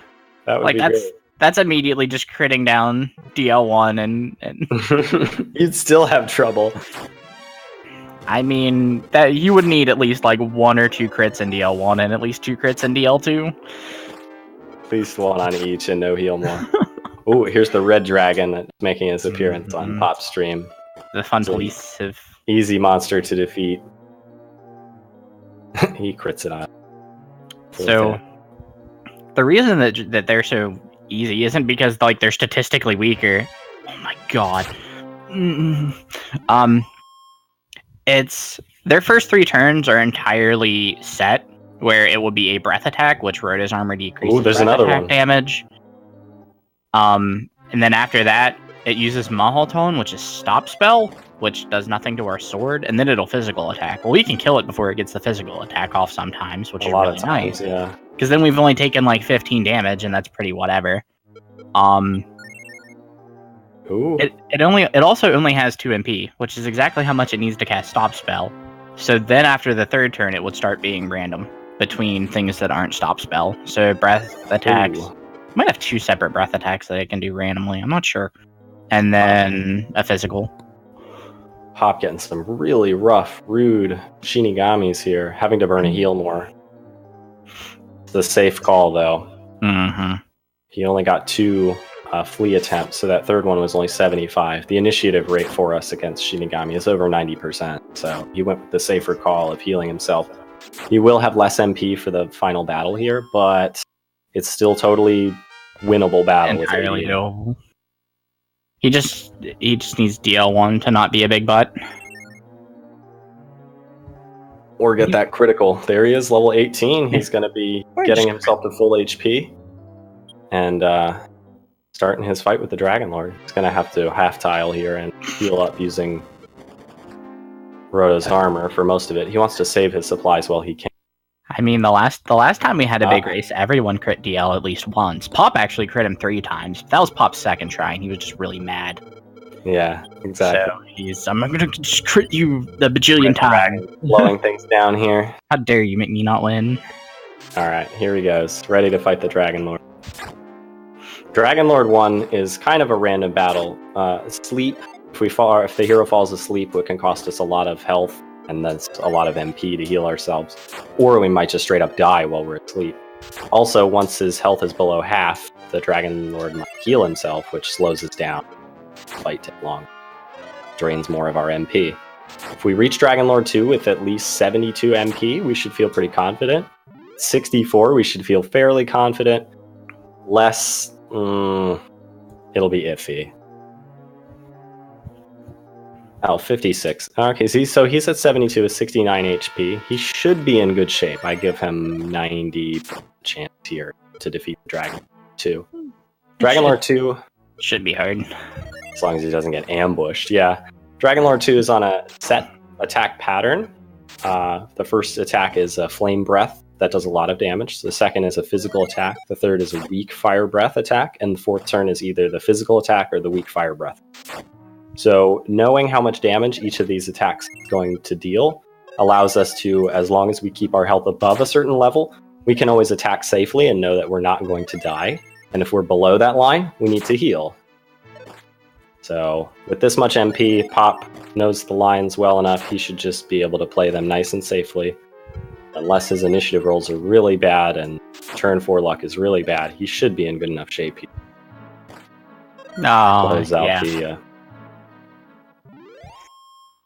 Close out the Dragon Lord. Good old Pop. Oh, there it is. Yep, plenty of MP left. Nice Kaishin there at the finish. Look, if you were playing the English patch, you could still just have cast Return without the heal. I think he would have had maybe 1 or 2 more hits after that for the critical, but nice Kaishin. You just land the Kaishin, it doesn't matter. Pop doing his usual thing, finishing Dragon Quest 1 Super Famicom in like an hour 35. Mm-hmm. All that's left is to head back, talk to the king, and as a reminder, time for this game comes at the end, so after the end of the credit. So, and with this, I am the only person who actually beat Pop in tournament. Yay! Good job. It was not because I did a good job. I spent the entire run plus 12. I died twice in Rocky Cave, and then nothing else went wrong, and then he died 3 times to Dragon Lord. Yeah.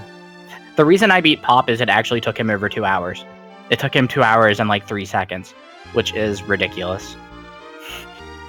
I'm not sure I've ever seen this man take over like 150 before, besides that. The Roto Relay finale we had this year, he actually took about that long too. Oh yeah. Just over 2 hours, I think that was pretty good. But there you have it. Pop finishing in first place. Which wins him the tournament. Yep. He went through the elimination. He went undefeated phase. In bracket. Mm-hmm. Not in group pool. Not in group stage. But I mean, we have the first and the second place are the number 1 and number 2 that were in the tournament. So yeah. Number 3 was my boy Nacho Yakupu. Kind of a dark horse candidate making it that far.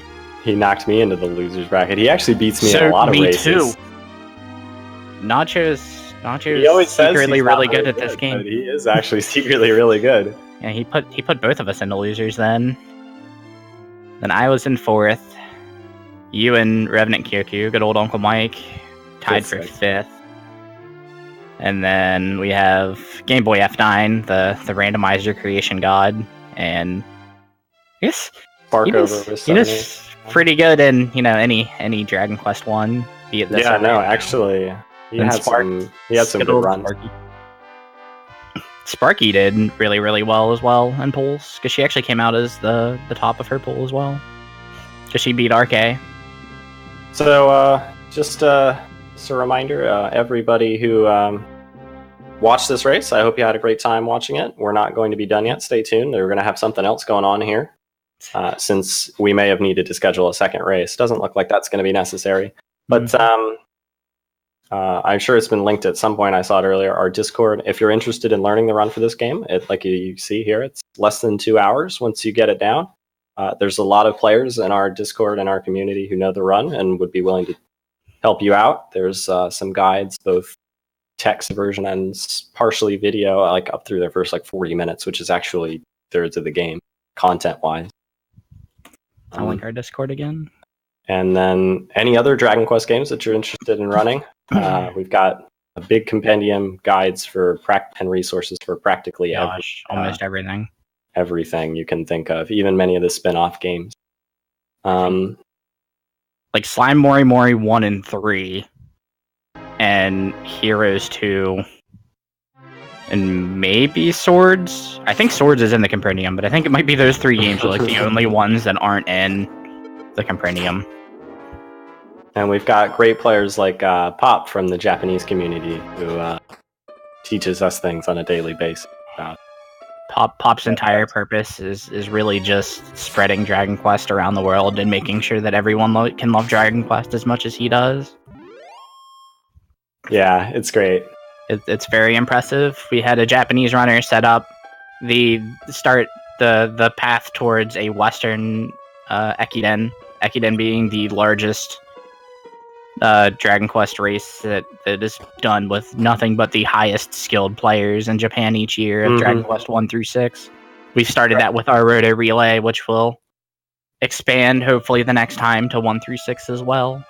Yeah, we're gonna try and get some more players on those games. Expand it.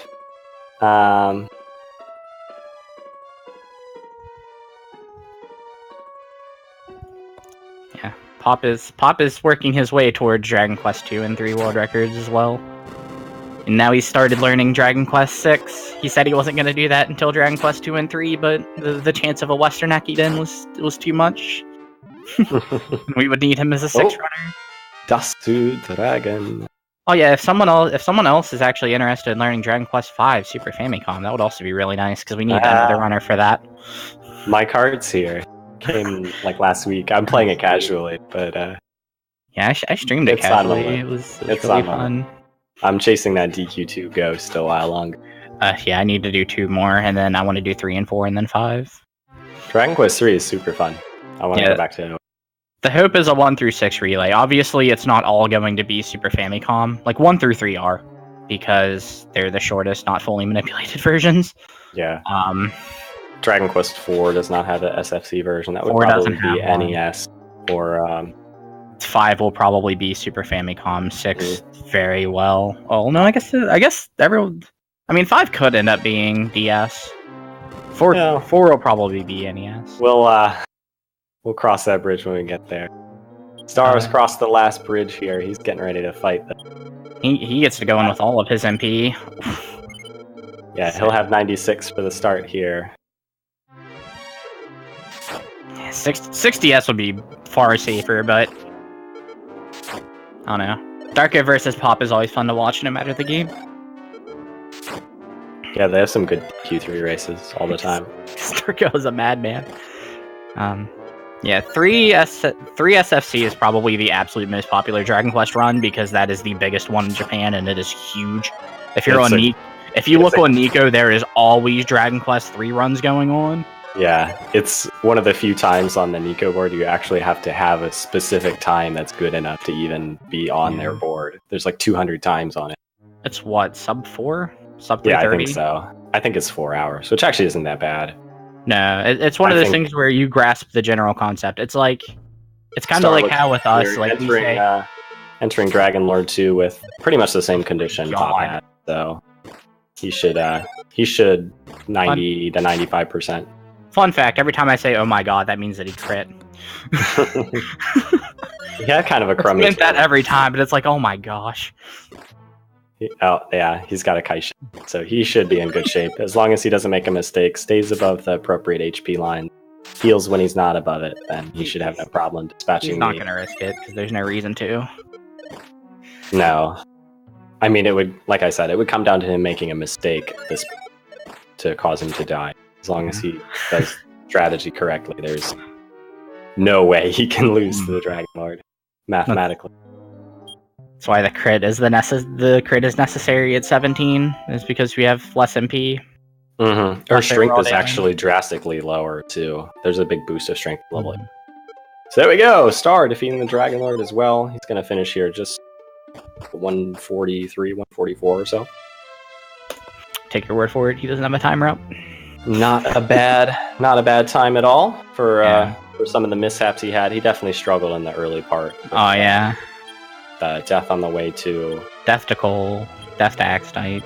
Not to Axe Knight. The one who died to Axe Knight. Yeah, no, he died to Chimera just starting the walk to the Golem. So it was really early in the walk, so it wasn't as bad. But yeah, I think those two little things were pretty big. Yeah, this cost you a couple minutes, and then he forgot the end, probably because he was relatively flustered and feeling rushed at that point. I know I've done that before, where I'm just trying to like force out a PBE, and then I'll forget something and lose minutes and just lose my entire spirit. I don't know if Game Boy plans to pop in here and tell us what's going on next. Okay. Oh, okay. Now he's just gonna tell us on Discord. So where are we going? I think we're gonna speak with the runners. Oh no. Okay. Do you want to do Pop or do you want to do Star? What now? I mean, we could just each do one interview, and then that would make it easier, right? Well, sure. I mean... So do you want Star or do you want Pop?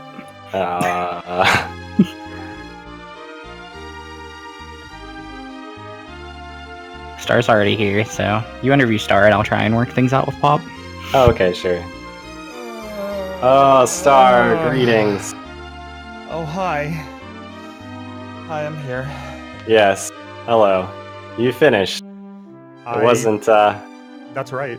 It wasn't the race you hoped it was, although your finish time wasn't that bad, and you kept it reasonably close. To think that so many people could see the first time that two people at once would ever beat Dragon Quest 1. This is amazing. Congratulations, everybody. Yeah. Dragon Quest 1 has finally been completed, and I'm gonna split.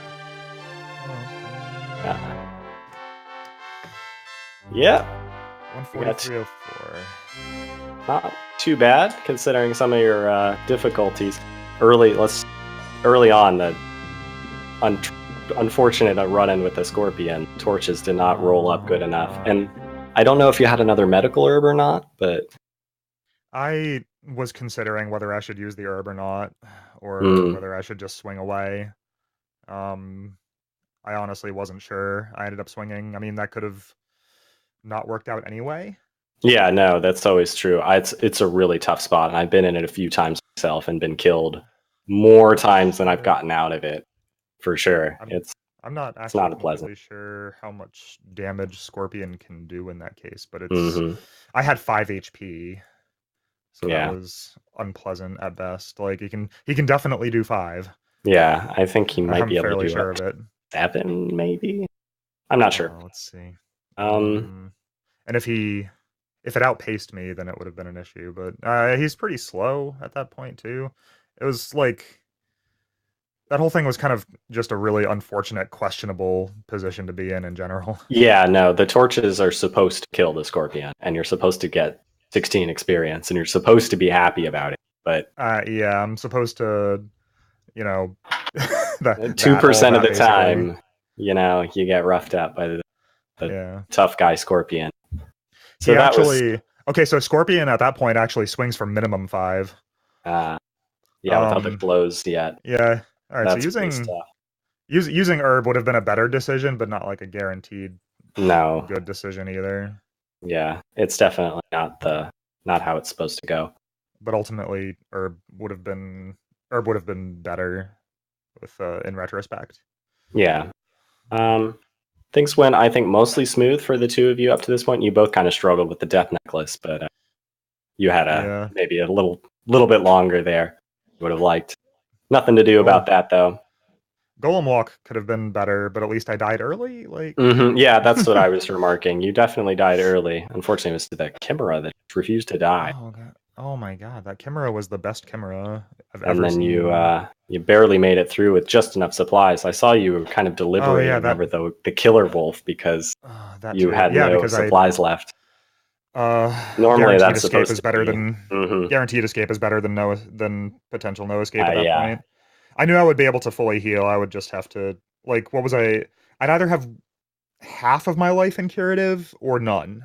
Yeah. If I made it from there, right? So like the choices I feel there is kind of actually obvious. Yeah. You were really close. It was just a few steps past the swamp, I think, when you ran into that last guy. You got a lot of encounters on the way there. I got so many encounters. It was Kage kept Kage almost got you that one time, yeah. Survived 2 hits, but I'm just gonna write it up to my cartridge being mad that I got a 130 the other day. Like that's all it is. I'm sure of it. But after that, it was pretty much business as usual, from what I could tell. I don't know that I had too much more to say. Yeah, that's it. I did what I could. Troubles. And there came a point, like, from the midway point of the run, really, especially after Dragon Loop, since like the Dragon Loop is probably like the most skill intensive part of the run by far, like, because you can't really just like up and die. It's basically impossible, but you can do it badly because you can be bad at counting HP and end up with too much, and you can just end up like leaking and wasting time here and there, like having to use holy water after, like, not counting your holy water, stuff like that. And Pop is just playing better than me at the Dragon Loop section. Like, usually. Like definitely. His average on that is like a minute better than mine consistently. He pretty much always puts up like 20-30s, and I pretty much always put up 21-30s. So I expected to lose even more time there, and at that point I was like, well, he better die to Dragon Lord before I even have a shot at all, basically. I think. And then I forgot the end. We almost forgot about that too. Thanks, Game Boy. I didn't catch it, so you have to thank the chat for that one. I didn't catch it at all either. I was too busy. His way down through the castle.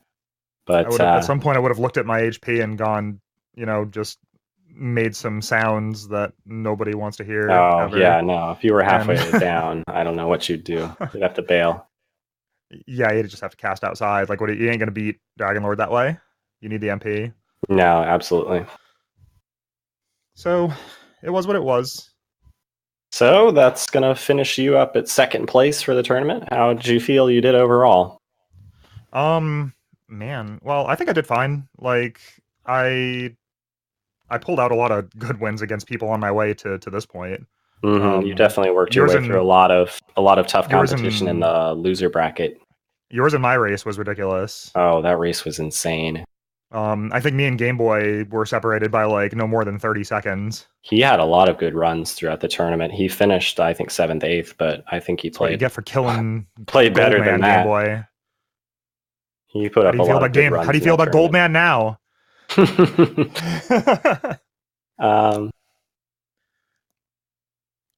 Yeah, there was a lot of close stuff. I enjoyed it. I totally enjoyed it. Okay, great. Thanks so much for playing with us tonight. Hope you had a lot of fun. And Other than look forward to the next smashed one. In the face, yeah. few months down the road or something. Mm-hmm. And of course, random friendly races with everybody whenever the mood strikes us. This game is super fun to race. The race chart is very fun, and like I was saying to everybody in the chat, if you're interested in picking up any Dragon Quest game, this is a great place to start. Lots of resources, lots of people to play with, and ask questions with. This game's really easy and pretty quick. So, I mean, look at me. I can get like absolutely clobbered and get under 2 hours, no problem. Yeah, easy. Well, nobody died to the Dragon Lord this time, but I still could have gotten beat by Dragon Lord and gotten under 2 hours. Oh yeah. Yeah, Stone Man's pretty good.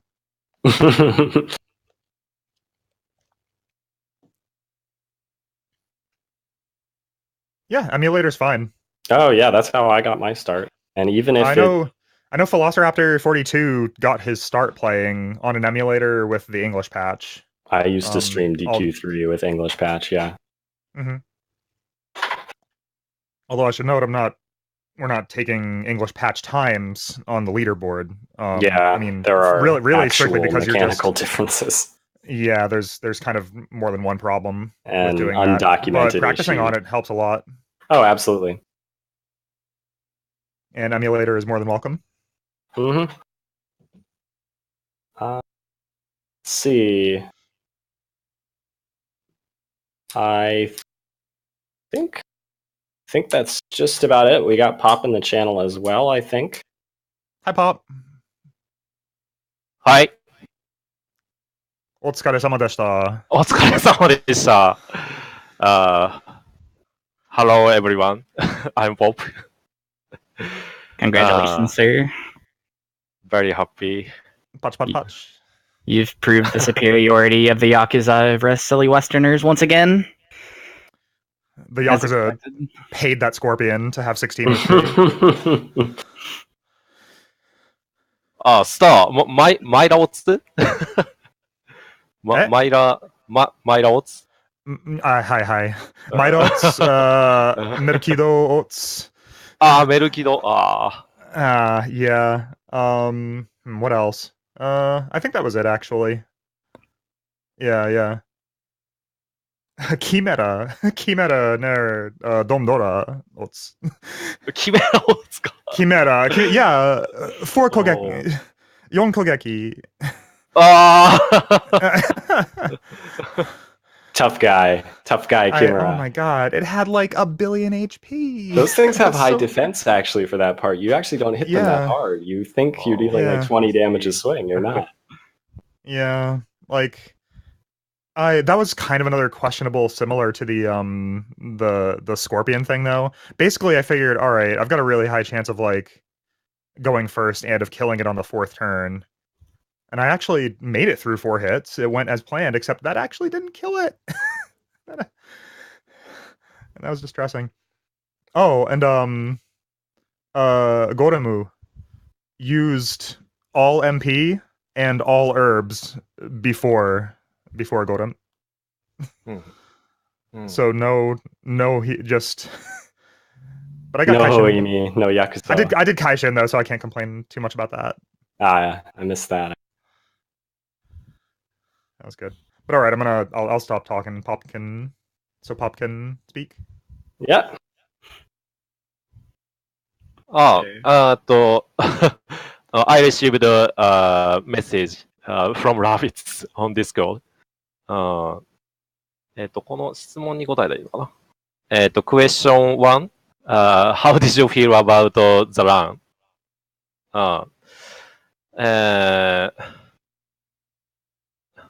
どこまでかなちょっと難しい。ごめんなさい。That's alright. 大丈夫ですかTake your time. But like you only had the 1 death. This is pretty stable run if nothing else.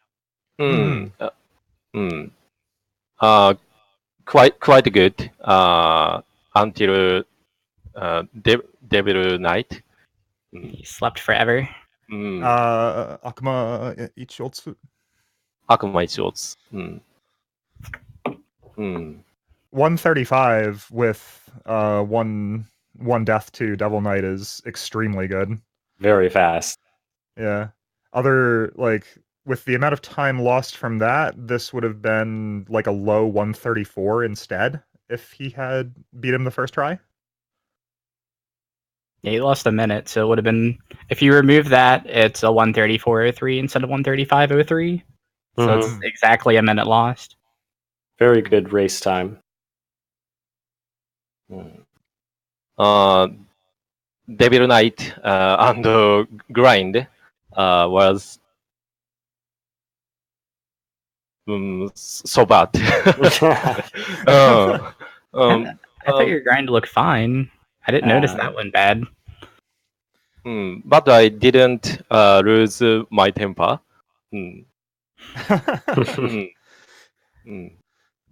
Sutakimura. Sutakimura. Oh, Sutakimura I also used behind me many times. Indeed. Low MP I also by had the end, yes. many problems with Sutakimura. After grind 1 MP remaining from casting Rariho. Yeah, Pop left with 2 to spare. It sounds like we had similar grind near Jerkbird fest.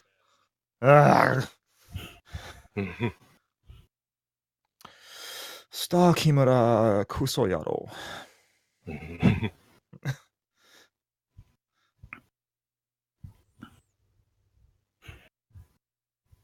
So did you want to move on to the second question now of how you felt about the tournament as a whole?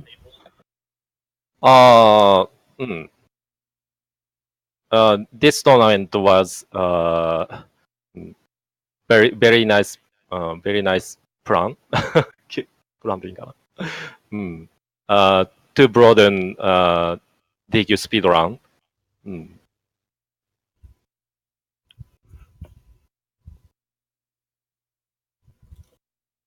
Yeah, I'm happy we got to include some more newer players to our community who have picked up the game within the last few months to play with us in this. And I look forward to getting additional people to play as well. We had 16 entries at the beginning, I believe. Yeah. We had a better retention rate than we did for relay. That's true. So we had like 2 people that. Oh no, I guess it was about the same. Oh no, it was worse because 3 people. Which it happens. I mean, this was a very loosely done. We're not very uptight with things. We didn't really. For the relay. The relay required much stricter scheduling stuff since everything has to be done at the same time. Plus, this had to be held off for the relay. Oh yeah, that's true. Yeah, we didn't finish this because we're too busy practicing other games for the relay. I had to learn 2 in like a month and a half. It was not a fun experience. Getting to learn from Pop was very, very nice though, and is the only reason that I could even put up the quote unquote semi decent time that I had. No, you did great for the time you had to prepare. I just got bullied early. Really excellent, helping us learn really tight things about DQ 1, 2, and 3 on Super Famicom.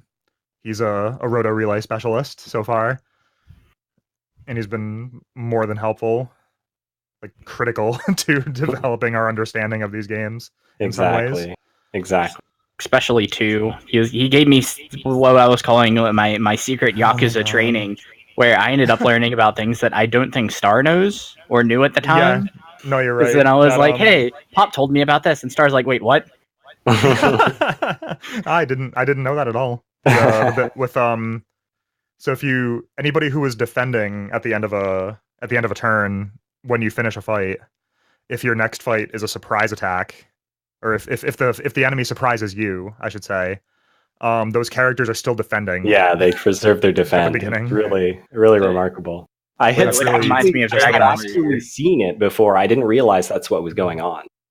But yeah, it's like Dragon Warrior 3, where you can parry and then go back and attack with your first 3 characters. Except it stays through turns like a status ailment.